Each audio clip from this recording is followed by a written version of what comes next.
खैरवाडी येथील महिलेला दवाखान्यात झोळीतून नेण्याची वेळ आली। 3 ओहळ गुडघाभर पाणी, चढ उतार, सुनसान जंगलातून 4 किलोमीटरची पायपीट करत या महिलेला दवाखान्यात नेण्याची वेळ आली।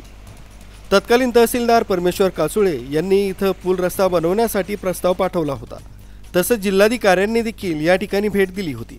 मात्र अजूनही या भागात रस्ते तसंच पूल न झाल्यानं ही भीषण अवस्था ओढावली आहे।